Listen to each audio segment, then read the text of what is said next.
KPM. Selamat sejahtera, anda sedang menonton Sukses SPM 2021 Pecutan di Didik TV KPM-nya. Apa khabar semua di rumah hari ini? Saya sihat. Saya harap anda semua sihat-sihat belaka juga. Nama saya hari ini Hanif Sean dan saya pasti anda semua teruja bersemangat kerana hari ini sama-sama kita akan mengupas teknik-teknik menjawab soalan untuk mata pelajaran pendidikan moral. Kenapa kita nak belajar semua ni? Kerana kita semua ingin menjadi seorang murid, seorang calon SPM yang cemerlang, terbilang dan gemilang. Itu sangat penting ya. Dan juga mesti anda tertanya, siapakah yang nak mengajar kita cara-cara menjawab soalan pendidikan moral ni? Sama-sama kita akan menonton profil guru ini. Saksikan.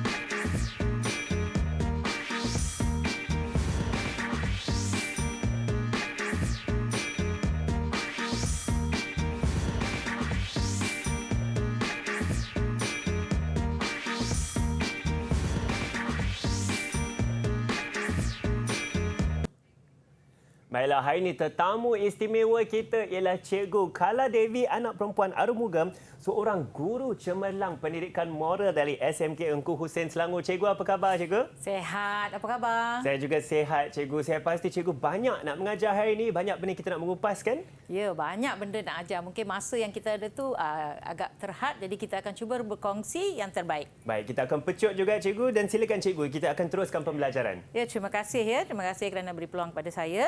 Selamat sejahtera semua murid. Apa khabar? Saya tahu kamu semua sudah berdebar-debar menunggu tarikh untuk peperiksaan ya, tapi jangan risau ya. Kita dah buat persediaan yang menentukan ialah Tuhan ya. Jadi apa-apa yang berlaku terima sahaja. Kita akan menjadi orang yang berjaya ya. Jangan risau ya. Hari ini cikgu nak berkongsi kepada anda tentang pendidikan moral kod kertas 1225. Ingat, moral ada satu kertas sahaja ya, iaitu ujian bertulis 2 jam 30 minit ya. Jadi saya nak berkongsi dengan kamu slide yang ada di sini. Baiklah. Baik, ini nama saya ya. Okey, baik. Baik, format peperiksaan saya dah beritahu tadi, satu kertas 2 jam 30 minit ya. Jadi bilangan kertas bertulis hanya 1 ya, bukan 2. Dan seterusnya kita lihat kandungan kertas soalan ini kita bahagikan kepada 3 ya, iaitu bahagian A dia ada 5 soalan struktur ya. 5 soalan struktur, pelajar perlu jawab semua. Jangan lupa ya. Jangan ingat buat pilihan ya, jadi kena jawab semua ya 5 soalan ini ya. Kemudian kita ada bahagian B. Bahagian B dia akan beri 2 soalan esei, iaitu soalan nombor 6 dan juga soalan nombor 7. Dan pelajar hanya perlu pilih mana yang dia paling selesa dan jawab satu soalan. Okey? Dan seterusnya bahagian yang ke C ya, bahagian C ya, murid-murid kita ada 2 soalan, soalan 8 dan soalan 9. Soalan 8 ada 2 bahagian A dan B dan soalan 9 pun dia ada pecahan A dan B.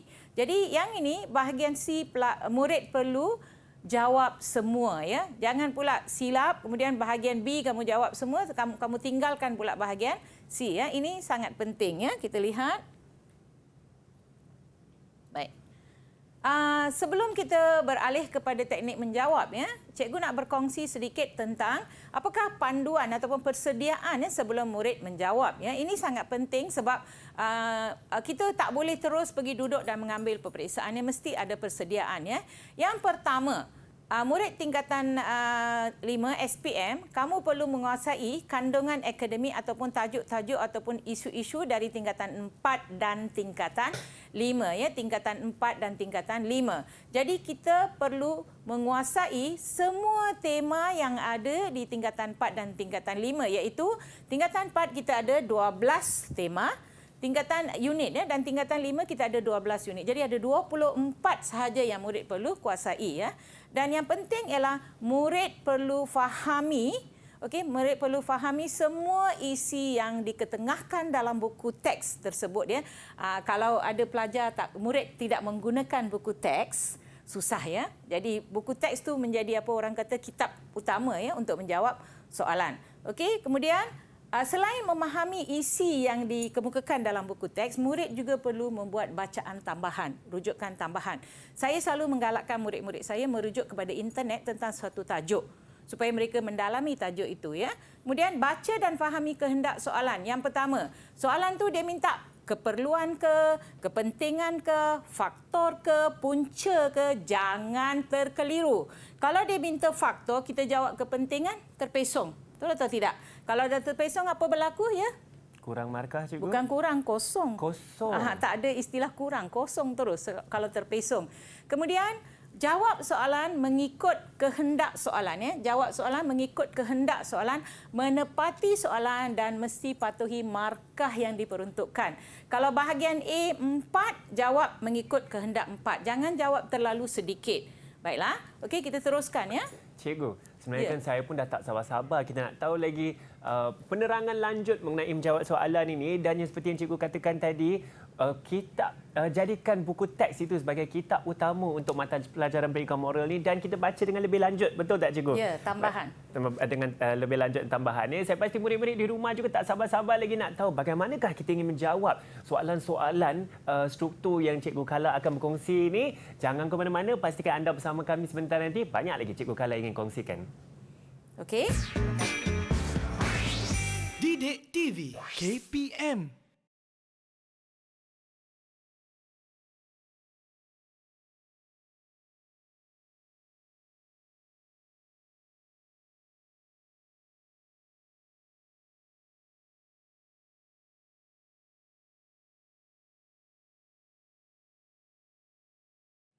So, bila saya dah sampai soalan pertama tu dan habis, bagi tahu saya 7 minit. So, I can go to the next question. Okey. Cikgu ada 2 soalan struktur kan? Soalan ABC, soalan jawapan A, soalan okey. ABC. Wow. Dia nak tersasul juga jadi pelajar. Ya? Dia nak tersasul. Terkeluar sekali cikgu. Dua ya cikgu. Bukan orang boleh pukul kita pun. Cikgu will do soalan struktur 1 dan 2 Okey.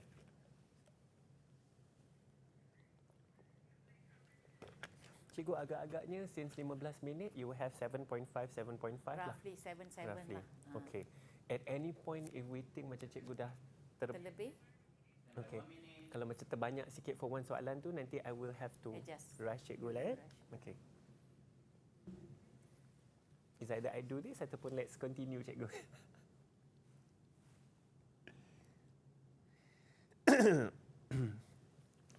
Ini nak ambil balik ni.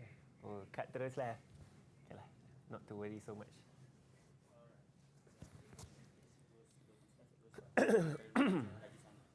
Laju.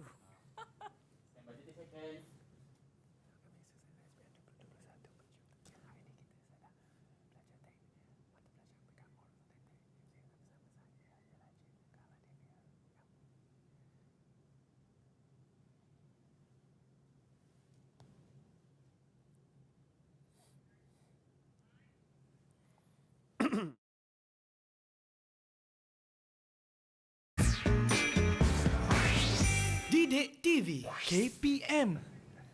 Kembali bersama kami di Didik TV KPM untuk sukses SPM 2021 pecutan ni. Hari ini sama-sama kita sedang mengupas mata pelajaran pendidikan moral, dan bersama saya ialah Cikgu Kala Devi, seorang guru cemerlang pendidikan moral ya. Dan sebelum kita berehat tadi, Cikgu Kala ada membincangkan mengenai persediaan menjawab soalan, dan sekarang Cikgu Kala ingin membincangkan dengan kita bagaimanakah teknik-teknik dan strategi untuk menjawab soalan-soalan struktur ni. Silakan cikgu. Ya, terima kasih ya. Baiklah murid, hari ini cikgu akan mengajar bahagian soalan struktur ya, di mana kamu perlu menjawab 5 soalan struktur. Soalan struktur ada pecahan ya, A, B, C atau A, B, C, D ataupun A, B, C, D dan E ya. Jadi saya akan tunjukkan beberapa contoh. Saya tak boleh bagi banyak kan, jadi saya akan tunjukkan beberapa contoh. Kita lihat soalan struktur yang pertama ya.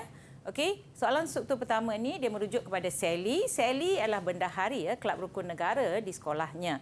Kamu semua memegang jawatan ya dalam persatuan dan sebagainya. Mungkin kamu juga memegang jawatan sebagai seorang bendahari. Okey, dia didapati telah menyalahgunakan ya yuran kutipan kelab untuk apa tu? Membeli telefon bimbit. Saya rasa kita tak pernah buat macam ini. Ini cuma contoh atau simulasi yang diberikan. Jadi hal ini diketahui oleh guru penasihat kelab. Mestilah, sebab kalau duit tu disalahgunakan mesti guru akan tahu ya. Jadi soalan A untuk 4 markah ya. Bincangkan cara Sally dapat menjadi insan bermoral dari aspek penakulan moral. Dalam moral kita ada 3 domain, iaitu satu penakulan, kita berfikir, yang kedua perasaan, kita ada emosi, yang ketiga tingkah laku kita. Jadi sila fahami istilah penakulan. Okey, istilah penakulan tersebut ya. So kita lihat apakah skema untuk jawapan ini, soalan ini ya. Baik. Yang pertama kita lihat, kalau Sally dah tahu dia dah buat salah ya, Sally harus memikirkan, dia kena berfikir ya. Maksudnya ini kita berfikir, dia perlu memikirkan bahawa perbuatannya tidak jujur. Bila kita salah gunakan wang yang diamanahkan kepada kita, pasti tidak jujur dan dia akan hilang kepercayaan guru penasihat serta ahli kelab. Betul atau tidak? Orang tak akan percaya lagi kepada kita ya. Kalau kita diberi satu bahan kita tak simpan, kita hilangkan atau kita salah gunakan, memang orang tak akan percayakan kita ya. Itu jawapan yang ada 2 markah. Satu, dia kena fikirkan sebab ini penakulan dan dia perlu tahu apa kesannya. Yang kedua, Sally perlu berpegang kepada integriti. Integriti adalah istilah yang kita belajar dalam moral yang silibus baru ini tingkatan 4 dan 5. Integriti ialah kebolehpercayaan, kejujuran, amanah dan sebagainya ya. Dan memikul tugas, iaitu dia bertanggungjawab sebagai bendahari supaya tidak menjatuhkan maruah sendiri. Tak ada orang yang boleh selamat bila kita buat perkara yang tak baik, betul kan? Kalau kita buat salah, satu hari kita akan terperangkap. Bila terperangkap, kita rasa sangat malu ya. Okey, ini untuk bahagian A. Jadi kamu akan dapat 4 markah. Walaupun saya letak situ jawapannya 1 dan 2, setiap jawapan itu dah ada 2 markah, 2 ya. So itu bahagian soalan A. Kita lihat pula soalan B. Baik. Soalan B ini juga mempunyai 4 markah ya. Jadi soalannya berbunyi, jelaskan kesan terhadap Sally, diri dia ya, apabila guru penasihat melaporkan tindakannya kepada guru disiplin. Kami di sekolah ya, kalau ada murid yang tersalah atau melakukan perbuatan pecah amanah seperti ini, memang tanggungjawab kita untuk melaporkan. Kita tak boleh kata saya maafkan saja sebab murid tidak akan belajar daripada kesalahan yang dibuat. Jadi apa kesan kepada Sally kalau dia salah? Okey. Nombor 1, kemungkinan Sally akan dikenakan tindakan disiplin. Memang sebab bila kita menyalahgunakan wang persatuan, maksudnya perbuatan itu menyalahi undang-undang sekolah. Jadi dia akan dilaporkan kepada guru disiplin dan akibatnya apa berlaku? Dia akan menjejaskan imej diri.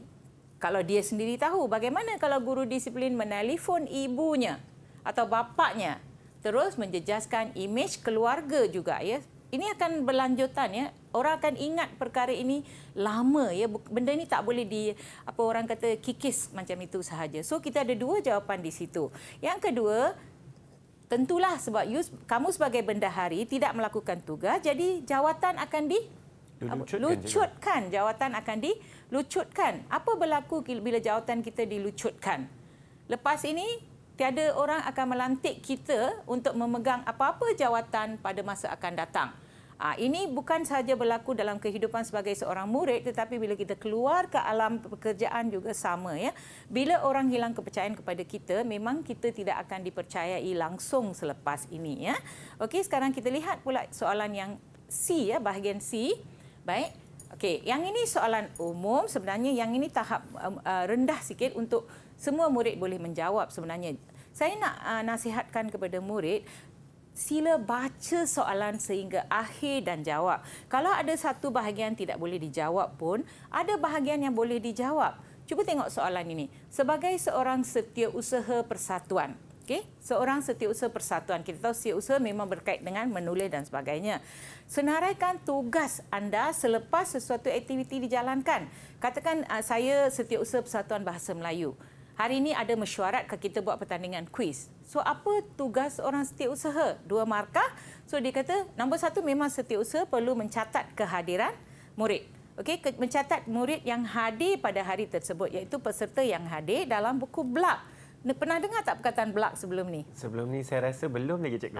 BLAK ialah masa saya di buku sekolah. laporan aktiviti co-curriculum diberikan kepada setiausaha untuk disimpan buku BLAK tersebut. Jadi buku BLAK ini sangat berguna untuk guru membuat penilaian pada akhir tahun. Kalau setiausaha tak buat kerja dia, memang guru susah dapat laporan ya. Yang kedua, menulis laporan aktiviti dengan tepat dan memfailkan laporan tersebut. So seorang setiausaha dia tengok apa aktiviti hari ini, berapa murid datang, berapa orang guru penasihat yang hadir pada hari tersebut. Okey, pukul 2 apa aktiviti dibuat? 2.15 apa aktiviti, apa keputusannya, kalau ada pemenang, siapa pemenangnya. Dan laporan ini, ingat tak masa kita belajar bahasa Melayu, kita diajar untuk menulis laporan? Ada cikgu. Ini yang dibuat oleh seorang setiausaha. So kalau dapat soalan macam ini, senang juga, bukan langsung tak boleh jawab. Saya rasa walaupun pelajar tu tak belajar moral, dia masih lagi boleh menjawab soalan ini. Jadi saya rasa tak ada masalah. So murid-murid, bagaimana soalan ni? Bolehkah kamu menjawab agak-agak? Okey? Baiklah. Kalau tak ada apa-apa masalah, kita beralih kepada soalan kedua pula ya. Okey. Okey, soalan kedua ni ini isu yang tengok tak istilah dia apa? Masalah obesiti cikgu. Apa tu obesiti? Ada masalah berat badan yang berlebihan. Macam saya lah, berat badan ni gemuk. Okey. So masalah obesiti okey, masalah obesiti dalam kalangan murid semakin membimbangkan. Memang kalau kita lihat sekarang ramai murid-murid sebab mungkin tak aktif. Okey, murid ni dia tak aktif, duduk di rumah. Lagi musim PKP COVID, tak boleh keluar rumah, tak boleh main bola sepak. Saya rasa saya pun dulu kecil-kecil main bola sepak dengan adik-adik saya tahu. Main badminton, sekarang tak boleh keluar. Jadi masalah obesiti memang membimbangkan ya. Kita bayangkan bagaimana murid-murid tidak boleh berjalan pergi ke sekolah, dia tak boleh angkat barang, dia restricted, dia sangat terkawal pergerakan dia ya. Jadi soalan yang pertama saya tanya di sini, sejauh manakah masalah obesiti? Ingat ya, sejauh manakah masalah obesiti dalam kalangan golongan muda ya? Golongan muda ni bukan kita lah. Rasanya kita tak masuk golongan muda Saya ya. pun dah terlepas. Boleh menjejaskan produktiviti negara. Kenapa murid sekolah dikaitkan dengan produktiviti negara? Boleh bantu? Saya rasa golongan muda ni adalah bakal pemimpin negara kita, cikgu. Maka mereka yang akan memikirkan dasar-dasar yang diperlukan untuk segala pembaikan. Betul ke, cikgu? Dari segi ekonomi kita panggil mereka modal insan. Modal insan. Modal insan, mereka lah yang akan menerajui negara kita. Kalau macam saya nak pencen, lepas pencen takkan saya masih mengajar. Orang muda yang akan mengajar, jadi mereka akan menjadi pengganti kita.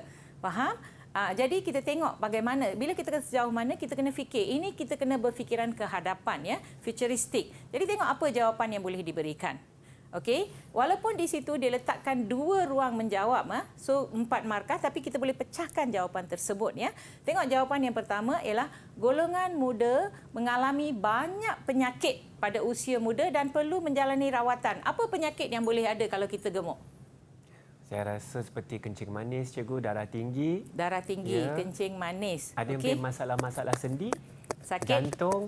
Sakit jantung, masalah sendi dan sebagainya. So itu satu jawapan. Kita lihat pula jawapan yang kedua ya. Jawapan kedua, ini menjejaskan pertumbuhan yang sehat untuk memimpin negara.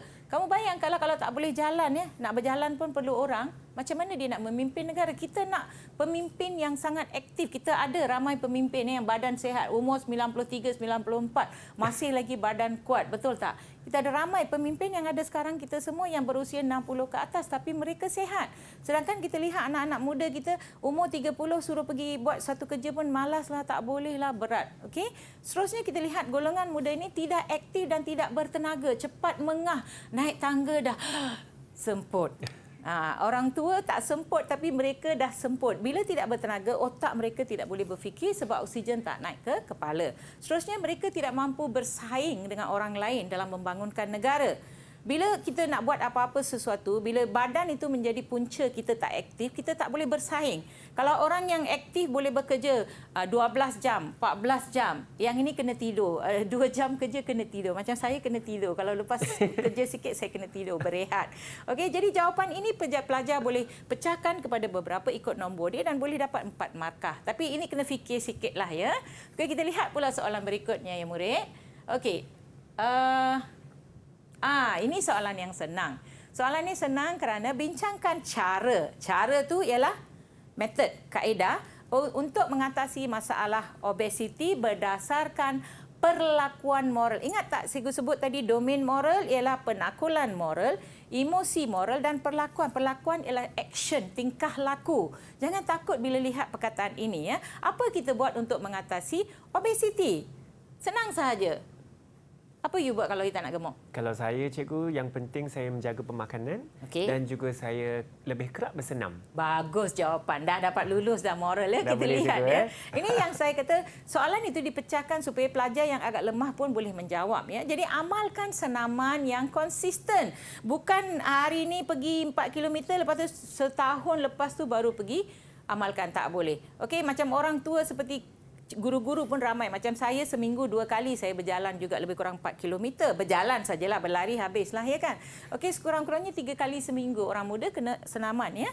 Dan seterusnya amalkan piramid makanan. Kan sebut tadi, tak boleh tengok makanan pantang nampak biryani ke apa, hantam saja. Amalkan pemakanan yang betul ikut piramid. Kurangkan makanan berlemak. Apa makanan berlemak contohnya? Saya rasa makanan-makanan yang mungkin selalu digoreng, cikgu, atau menggunakan minyak yang lebih.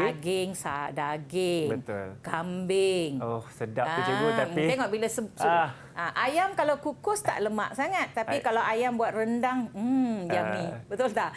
Kemudian, makanan bergula. Saya ada masalah gula. Saya ada diabetik tapi saya suka makanan bergula. Jadi bagaimana kita nak elakkan? Kita perlu latih diri kita untuk kurangkan gula. Senang cakap daripada buat. Betul tak? Saya Kopi setuju, tu kalau tak kena gula memang tak kau ya.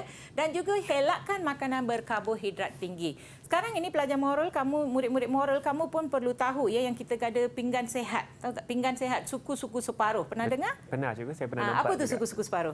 Yang baiklah, saya akan cuba ingat balik. Saya rasa suku-suku separuh, pinggan tersebut telah dibahagikan yang separuhnya untuk protein, separuh lagi untuk karbohidrat, separuh lagi untuk maaf cikgu, separuh untuk protein, suku untuk karbohidrat, suku untuk sayur-sayuran. Betul ke cikgu? Okey. So tak apa cikgu, kalau saya salah, cikgu boleh tolong betulkan. okey, karbohidrat suku. Karbohidrat suku. Okey, protein suku. Protein suku. Buah-buahan dan sayur-sayuran separuh. Separuh. Itu orang muda macam you boleh lah. Saya pergi gym cikgu, saya separuhkan protein saya.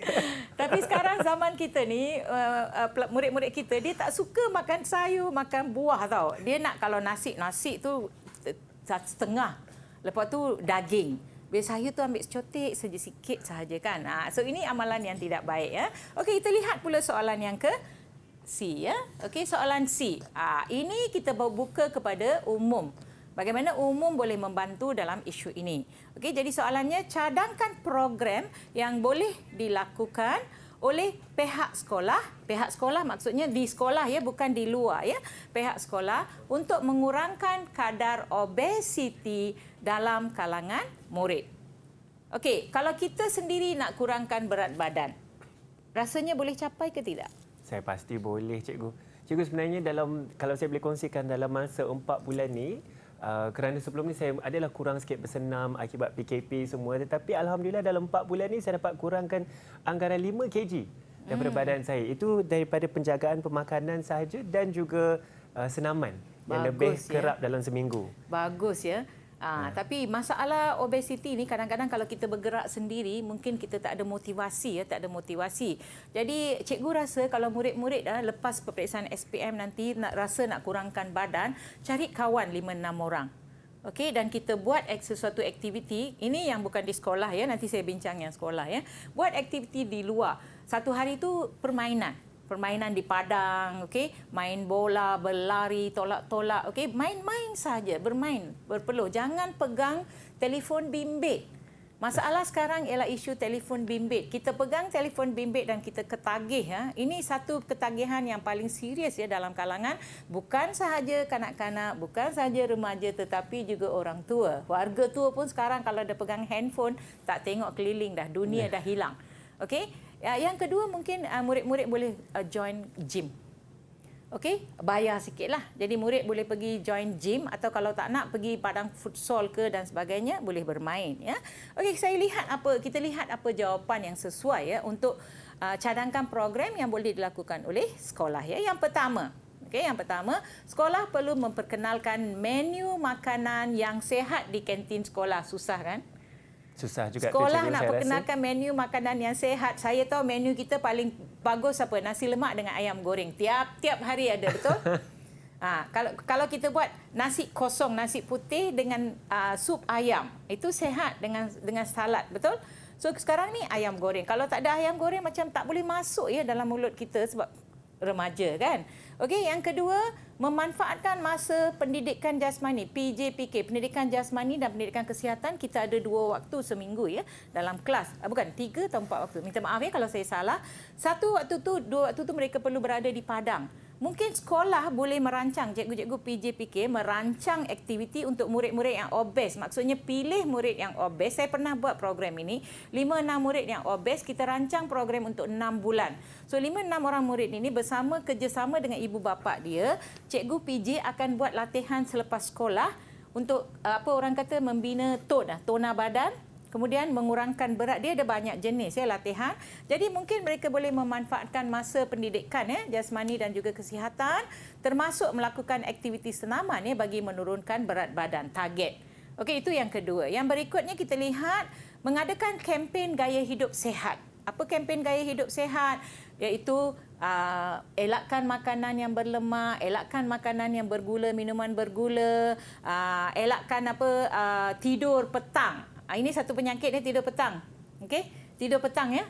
Pernah tak tidur petang, sayang? Ada kadang-kadang cikgu, tapi kalau boleh saya tak nak mengaku.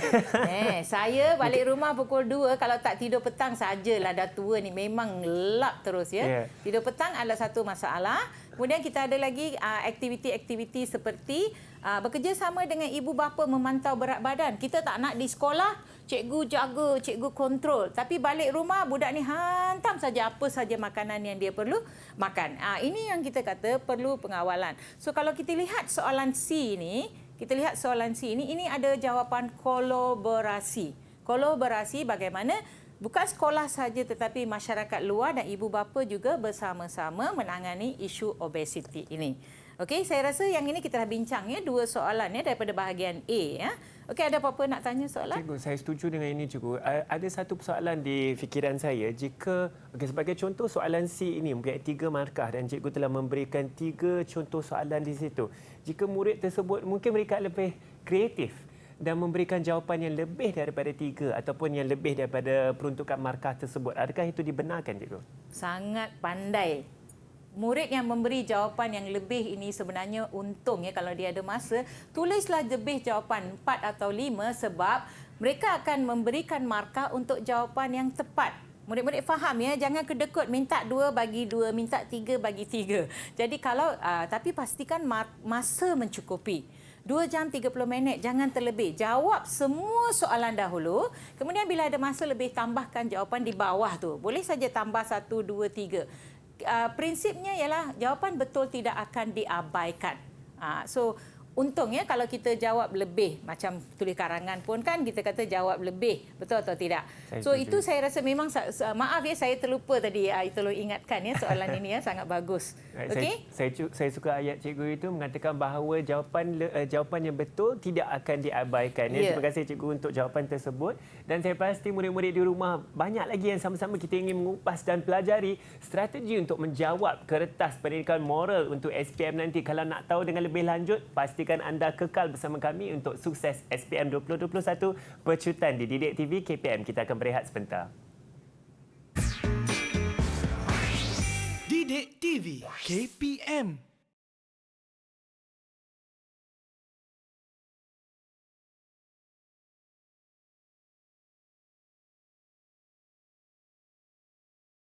Boleh minum air? Okey. 14 minit. Okey. Timing pun cun-cun. Tadi berapa? Oh, jadi very COVID. Jaga COVID So bila you bagi saya letak dalam cutting plastik kat tu, saya dah boleh. Turunkan. Nak turun sikit. Sebab saya boleh merempek kalau lebih. Tak apa. Do whatever you want.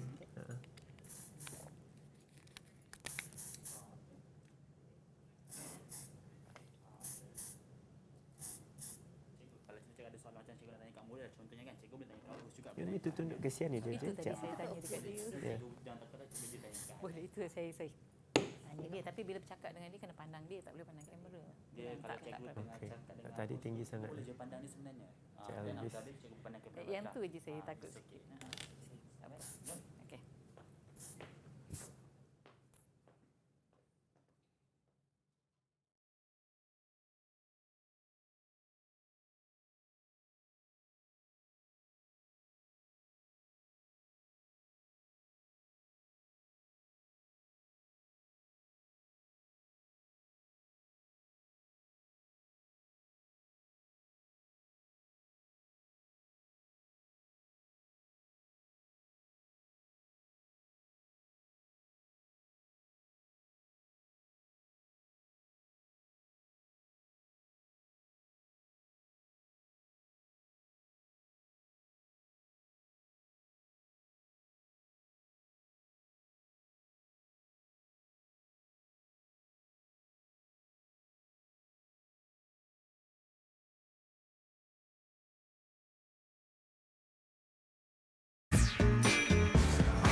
Didik TV KPM.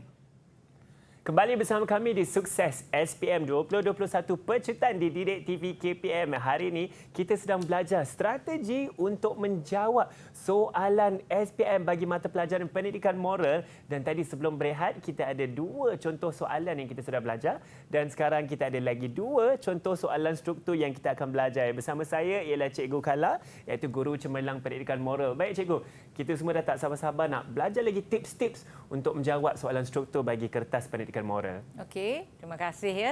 Saya harap murid-murid tadi dah faham ya bagaimana nak menjawab 2 soalan tadi. Ada soalan berkaitan dengan penakulan moral ya. Mungkin kita lihat satu lagi soalan yang merujuk kepada perlakuan moral ya. Okey.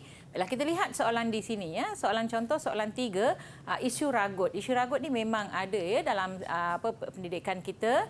Isu ragut menjadi semakin serius. Mengapa semakin serius? Kerana ramai orang tak ada pekerjaan, susah cari wang, jadi mereka cari jalan pintas ya untuk mencari wang, walaupun benda ini menjadi semakin serius tapi kita perlu tanganinya ya. Perlu ditangani dengan segera. Kerana isu ragut ni bukan sahaja melibatkan orang hilang wang tapi hilang nyawa juga ya. Bila dia tarik handbag dan sebagainya, beg tangan terjatuh dekat jalan, terhentak di kepala, ramai ya kes yang meninggal ya. Jadi ini memang satu kes yang serius ya. Jadi saya lihat di sini walaupun nampak isu ni senang ya, tapi tengok soalan dia. Saya nak murid terfokus kepada soalannya ya. Sekiranya anda melihat situasi ini, situasi apa tu? Kamu tengah berada di satu tempat dan kamu nampak ada orang ragut beg seorang wanita. Okey. Apakah perlakuan moral anda? Sebenarnya dia minta apa kalau kata perlakuan? Tindakan. Yes, apa kita buat? Reaksi ke cikgu? Ya, atau memang reaksi. tindakan? Apa kita buat kalau kita nampak ada orang kena ragut? Lari tak di belakang? Sebenarnya cikgu, saya pernah perhatikan sendiri ibu saya diragut di hadapan mata saya. So, apa yang kamu buat? Saya pada ketika itu sebenarnya ketika macam seperti tidak sedar akibat hormon adrenalin tersebut, saya sebenarnya telah mengejar motosikal tersebut. Adakah perbuatan itu betul? Saya rasa agak membahayakan diri saya sendiri juga. Sebab tiba-tiba sudah berada di tengah jalan dan saya bernasib baik kerana tidak ada kereta lain yang sedang lalu di situ. Itu kita kata pemikiran rasional. Kita kena berfikir ya, pada masa itu kita kena lihat ibu tu macam mana. Dalam keadaan apa, trauma dia. So kita lihat dalam keadaan ini, soalan ini apa yang kita boleh buat. Okey? Tengok, saya buat soalan dekat sini. Jawapannya, saya akan memberi sokongan moral kepada mangsa tersebut. Apa maksud sokongan moral di sini? Kita nampak seorang wanita, dia ditarik, dia menjerit-jerit. Kita kalau nak kejar dia memang tidak dibenarkan kerana membahayakan nyawa kita dan memang susah nak tangkap balik. Kemudian membawanya ke hospital jika dia cedera. Katakan dia terjatuh, kepala dia berdarah ataupun bila mereka tarik leher dia ada bekas darah. Kalau dia tak boleh berdiri dan sebagainya, terbaik kita panggil telefon ambulans. Jadi lain dah. Okey, kita telefon ambulans dan kita minta bantuan untuk bawa dia. Kalau kita memang ada kenderaan yang boleh bawa dia, kita terus bawa dia ke hospital. Nampak tak? Ini 2 tindakan kita buat perlakuan. Yang kedua, mungkin kita mencatat nombor motosikal. Kemungkinan sempat. Kemungkinan sempat mencatat nombor motosikal. Kalau kita muda, kita nak tengok saja nama, kita dah nampak mencatat. Kenapa kita perlu mencatat nombor telefon motosikal tersebut? Nombor motosikal supaya saya pasti mungkin lebih senang dikenali Oleh ataupun siapa? dicari oleh polis. Bila saya buat laporan kepada polis, saya boleh beri nombor ini. Tak kisahlah kalau nombor itu nombor palsu, mereka letak nombor lain ke, tapi itu adalah satu cara. Atau kalau kita boleh mengenali lebih kurang muka peragut tersebut, kita boleh kenal muka dia ke, dalam masa yang cepat kita boleh minta bantuan daripada orang ramai untuk menolong. Okey, jadi saya akan mencatat nombor motosikal dan saya boleh menghubungi polis untuk membuat laporan. So ini sebenarnya ada 4 tindakan perlakuan, tapi bila kita pecahkan macam itu, kita dapat 2 markah jadi 4 markah ya. Rasa soalan ni arah rendah ke, sederhana ke, sukar? Saya rasa antara aras rendah dan sederhana, cikgu. Dia betul? Rendah, middle. Betul, pandai. Ya. Dah jadi cikgu yang bagus ya. InsyaAllah, cikgu. Okey, saya boleh jadi cuba. dari segi aras tu, murid boleh jawab. Kalau saya tanya soalan ni kepada murid yang kurang takut nak menjawab pun, dia cakap, pergi tolong dia. Dah dapat markah ya, walaupun bahasa yang mereka gunakan itu, pergi tolong dia lah, bawa dia pergi hospital lah. Kadang bahasa yang mereka gunakan, tapi masih boleh dapat markah. Okey, baik, kita lihat pula soalan B.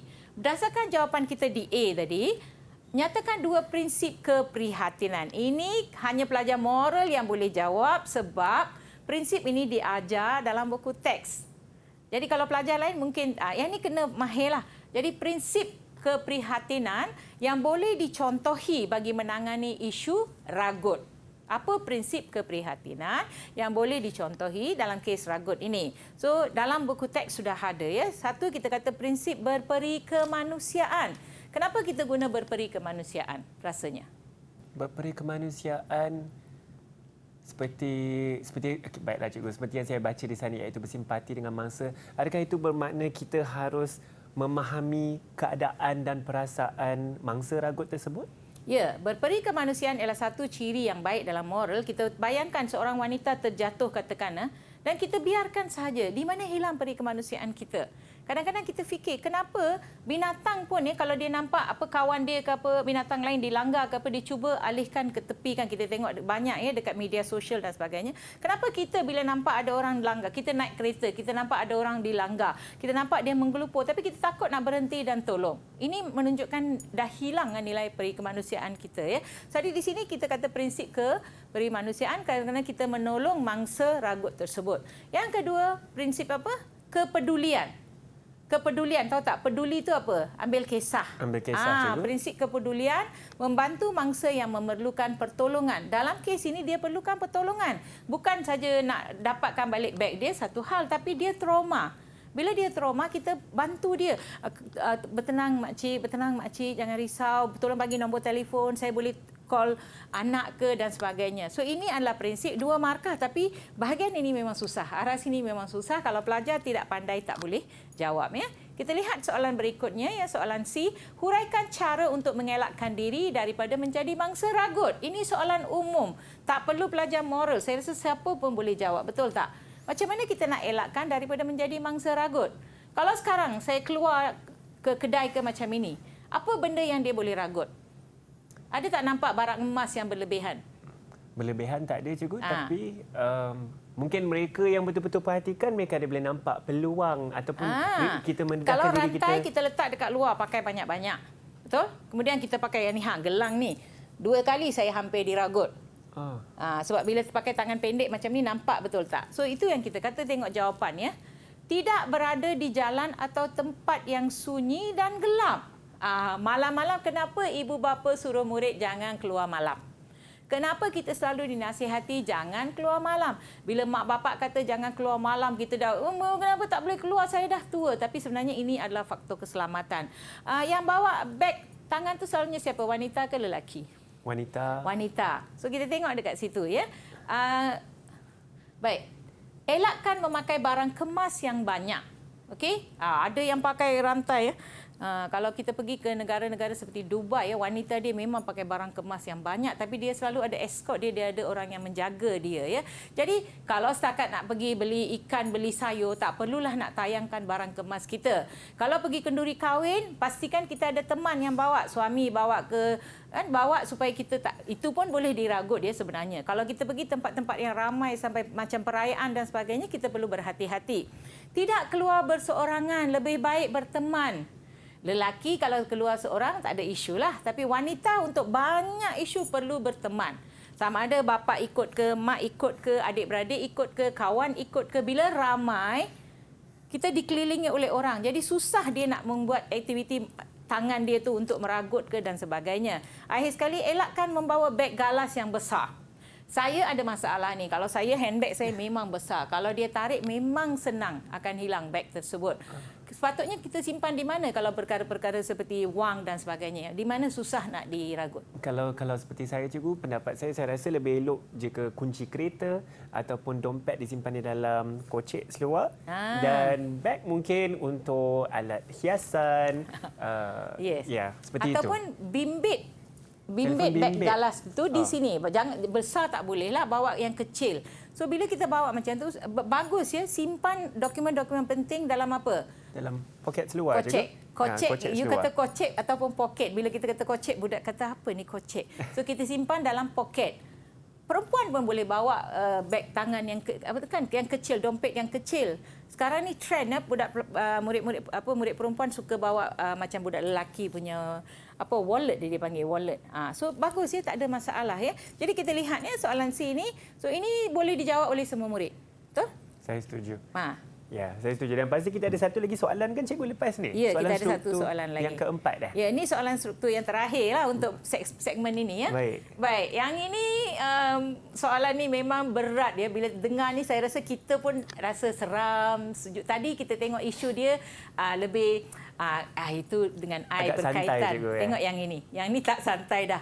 Cukai pendapatan perseorangan. Ada bayar cukai tak? Ada, cikgu, saya rasa tentunya. Bila last day tarikh akhir tahun ini? Soalan yang bagus, cikgu. Tapi tak tahu. Saya rasa mungkin Jangan bulan risau, depan. saya pun tak ingat.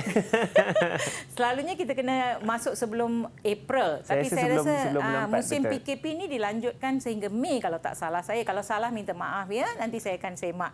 Okey, kita lihat di sini, cukai pendapatan perseorangan ya dikenakan ke atas warga negara yang berpendapatan, yang ada gaji ya, dan hanya mereka yang layak akan dikenakan ya cukai. Layak maksudnya kalau gaji kita tak sampai tahap untuk dicukai, dia tak cukai. Kalau gaji kita kalau memang dah lebih 1,000 lebih itu memang akan dikenakan cukai, cuma faedahnya sedikit.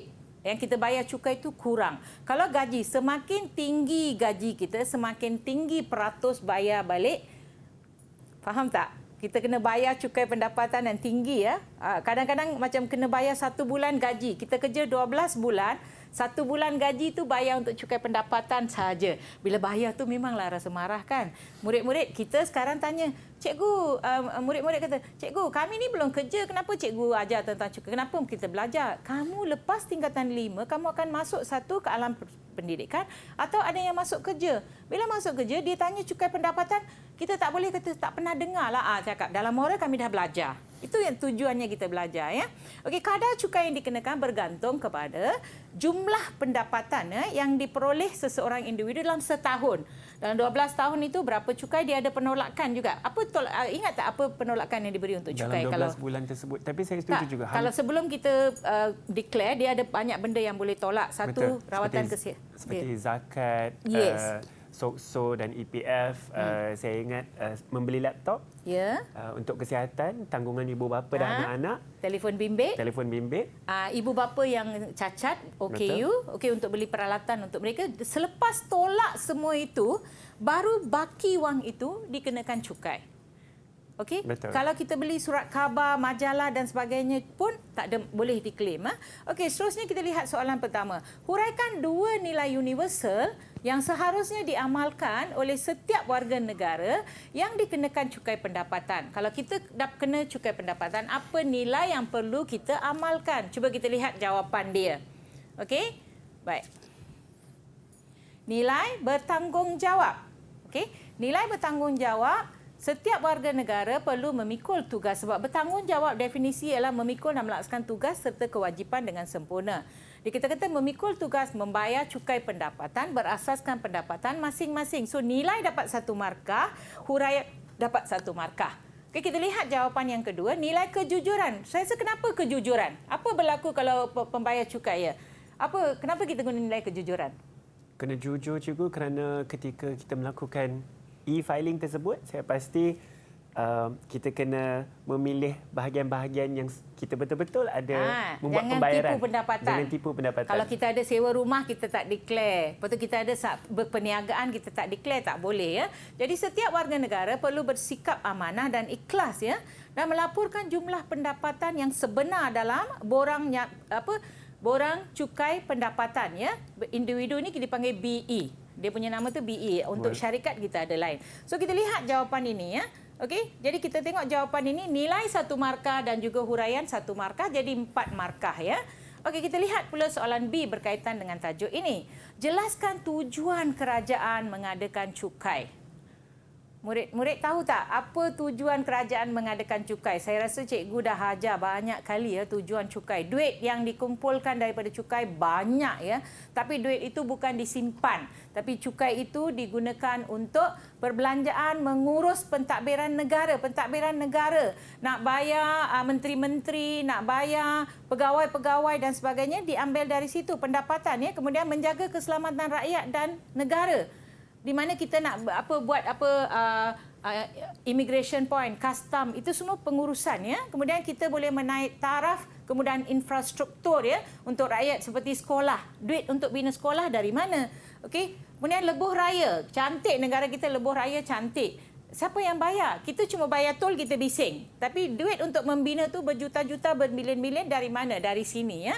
Dan juga untuk membina hospital, jalan raya, semua diambil dari sumber ini ya. Dan untuk aktiviti pembangunan negara, contohnya saya rasa minggu lepas murid-murid semua dapat bantuan awal persekolahan ya. Seorang dapat RM150 untuk kategori yang layak. Wang itu pun didapati daripada pendapatan ini, sebahagian daripada pendapatan ini. Dan guru-guru seperti kami, kaki tangan awam, gaji kami pun dibayar dekat situ. Dari cukai yang kita bayar, gaji kita dibayar di situ. Okey? So ini adalah jawapan, tapi susah ya untuk pelajar yang tak tahu, dia langsung tak jawab ya. Okey, kita lihat pula soalan akhir di sini. Senaraikan 2 tindakan yang dikenakan terhadap siapa? Individu yang enggan membayar cukai. Ada individu yang tak nak bayar cukai, dia buat diam saja. Tetapi tolong ingat ya, selagi cukai kita dimasukkan dalam cukai pendapatan tu dideklar majikan kita memberitahu bahawa kita memberi pendapatan kepada so and so, penyata dia akan dihantar dan mereka perlu bayar cukai ya. So apa tindakan? Dia minta 2, saya bagi 3. Boleh ke tak boleh? Boleh cikgu, boleh. tentunya. 1, jawapannya ialah dikenakan denda wang. Memang ada denda wang ya, dia boleh denda wang. Kemudian harta disita. Harta disita maksudnya kalau terlalu banyak mereka akan ambil harta untuk bayar balik dan boleh dikenakan tindakan mahkamah kerana tak bayar cukai. Adil tak dikenakan tindakan ini rasanya? Saya pasti ada cikgu. Adil tak? Jika melaporkan tidak mengikut yang sebenar, tidak jujur seperti yang cikgu katakan tadi, ataupun tindakan-tindakan lain yang mereka lakukan berkenaan cukai tersebut yang saya pasti salah di sisi undang-undang. So kita dah habis 4 soalan. Ya, saya rasa pasti murid-murid di rumah pun, wow cikgu, saya pun rasa banyak saya sudah pelajari hari ini untuk strategi menjawab soalan pendidikan moral ya, dan saya pasti cikgu ada sedikit lagi ingin berkongsikan dengan kita semua selepas ini. Cikgu juga ada rumusan untuk dikongsikan bersama-sama. Kita akan berehat sebentar, pastikan anda jangan ke mana-mana, teruskan bersama kami di Didik TV KPM. Didik TV KPM.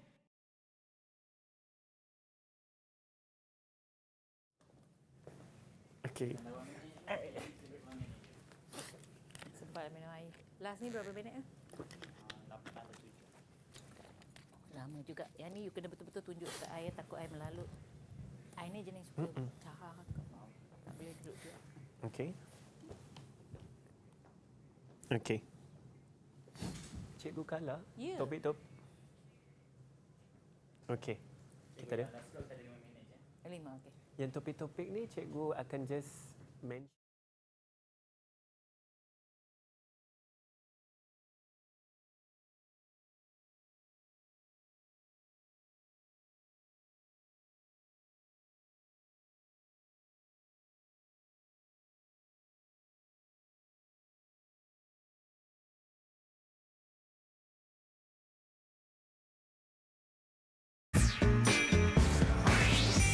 Didik TV KPM. Kembali bersama kami di Didik TV KPM. Hari ini untuk sukses SPM 2021 Pecutan, kita sedang belajar mata pelajaran pendidikan moral dan teknik-teknik menjawab soalan. Ya, bersama saya ialah Cikgu Kala dan sekarang Cikgu Kala akan memberikan topik-topik yang akan difokuskan untuk pendidikan moral, ya. Ya, terima Silakan, kasih. Cikgu. Saya ni bukan apa risau ya kalau nak bagi topik murid akan fikir cikgu yang ni confirm akan keluar ke? Bukan ya. Ini adalah topik-topik yang saya ambil daripada buku teks tingkatan 4 tingkatan 5 yang kita rasa bila kita belajar soalan ni menarik, mungkin keluar dan sebagainya, kita tak tahu. Kalau tak keluar janganlah pula marah cikgu ya, sebab ini kita buat ramalan. Okey, antara topik-topik yang kita selalu beri penekanan ialah kempen budi bahasa. Kempen budi bahasa ini boleh melibatkan amalan 3S. Sapa, betul tak? Senyum, bila jumpa orang senyum, dia boleh masukkan banyak ya topik-topik yang dia tanya. Macam mana cara kita berjumpa dengan masyarakat? Ni di bawah tajuk norma masyarakat dia. Bila kita jumpa orang, macam tadi kita berjumpa, kita tegur. Apa khabar, sihat ke? So itu adalah dalam kempen budi bahasa. Menggunakan bahasa-bahasa yang lembut bila bercakap dengan orang. Saya nampak bila bercakap, dia kata panggil saya cikgu. Okey, saya rasa lembut cara bercakap tu. Dah tahu cikgu, kita panggil cikgu. Jangan panggil saya makcik kan. Tak rasa tak sesuai. Seterusnya kita lihat, tadi saya dah sentuh ya pemakanan sihat dia, iaitu isu obesiti saya dah sentuh. Mungkin ada juga penyakit yang berjangkit seperti penyakit kencing manis. Ya, ini tak berjangkit, minta maaf ya, tapi penyakit yang berpunca daripada gaya hidup yang tidak sihat. Okey, seterusnya kita lihat rukun negara. Saya nak murid fokuskan kepada rukun negara kerana dalam 5 prinsip rukun negara ada nilai. Bila ada nilai, dia mungkin tanya cara-cara kita mempraktikkan rukun negara dalam hidup kita. Kemudian kita ada Malaysia Prihatin. Malaysia Prihatin nampak semasa COVID-19 dan juga semasa banjir yang lepas. Bagaimana rakyat Malaysia prihatin dan menyokong rakyat. Okey. Seterusnya kita lihat pula jenayah cyber. Jenayah cyber berkaitan dengan masalah jenayah yang berlaku dalam internet, online dan sebagainya. Dan pengabaian warga tua. Topik ini selalu disoal kerana isu ini menjadi satu isu yang sensitif dan serius dalam kalangan masyarakat Malaysia. Hantar ibu bapa ke rumah. Saya rasa semalam ada satu kes di mana ibu bapa ditinggalkan di perhentian bas. Terus hilang, anak dia hilang. Kita pun rasa takut. Scam alert ialah bila ada handphone dia akan cakap anda didapati ada ini, kemudian sila beri nombor akaun dan sebagainya, tolong berhati-hati. Dan seterusnya penularan berita palsu. Banyak sangat penularan berita palsu. Kadang-kadang seorang watak itu dimatikan beberapa kali. Dah meninggal masih hidup. So ini pun kita kena pastikan ya. Dan seterusnya minta maaf. Kita lihat yang ini, perniagaan dalam talian. Sekarang masa PKP banyak kita buat pembelian dalam talian. Lazada, Shopee dan sebagainya. Jadi apa penipuan dan sebagainya. Penyalahgunaan teknologi maklumat dan komunikasi juga bawah ini juga. Yang isu kemasyarakatan, vandalisme, gangsterisme, kongsi gelap juga boleh ditanya. Hubungan antarabangsa, murid boleh baca ya. Dan norma masyarakat global. Seterusnya, keunikan rakyat Malaysia, confirm saya pasti ada satu soalan. Kerjasama antarabangsa dalam pelbagai bidang, topik yang susah dan isu pelarian dan pendatang asing tanpa izin. Kesimpulan dah sampai, baca soalan dengan baik, fahami kehendak, buat rangka. Jangan jawab saja, buat rangka. Tulis maklumat yang diminta sahaja, jangan tulis yang tidak perlu. Dan peruntukan masa perlu seimbang untuk semua soalan. So, bahagian saya dah habis. Baiklah cikgu, saya rasa itu sangat komprehensif apa yang Cikgu Kala telah berkongsikan hari ini, Cikgu. Seperti yang Cikgu katakan, peruntukan masa itu sangat penting, Cikgu. Agak-agaknya berapa masa yang perlu diperuntukkan untuk setiap soalan struktur itu? Kalau struktur 10 minit. Paling maksimum 11 atau 12 minit. Jangan lebih daripada itu. Kalau tak, habis soalan esei tak boleh dijawab. Baik, maka jika mereka ada 4 soalan struktur, betul Cikgu ya? 5 soalan struktur yang perlu dijawab, maka 10 minit setiapnya memerlukan anggaran 50 minit. Ya, saya. Baiklah, lepas tu boleh difokuskan untuk soalan-soalan lain ya. Saya rasa itu sangat penting seperti yang Cikgu Kala telah kongsikan, dan yang paling saya suka hari ini Cikgu Kala mengatakan bahawa jawapan yang betul tidak akan diabaikan. Maka jika ada lebih kreatif, idea yang lebih, kan tambahkan lagi jawapan anda, tetapi pastikan sudah menjawab semua soalan yang ada dalam kertas pendidikan moral tersebut. Dengan itu saya ingin mengucapkan ribuan terima kasih kepada guru kita hari ini, iaitu Cikgu Kala Devi, anak perempuan Arumuga, guru cemerlang pendidikan moral dari SMK Engku Hussein Selangor. Saya pasti murid-murid di rumah juga rasa sangat bahagia hari ini kerana dengan segala pembelajaran kita. Dan nama saya Hanif Sean. InsyaAllah kita akan berjumpa lagi untuk sukses SPM 2021 Pecutan Dididik TV KPM. Kita akan jumpa lagi. Bye semua. Bye.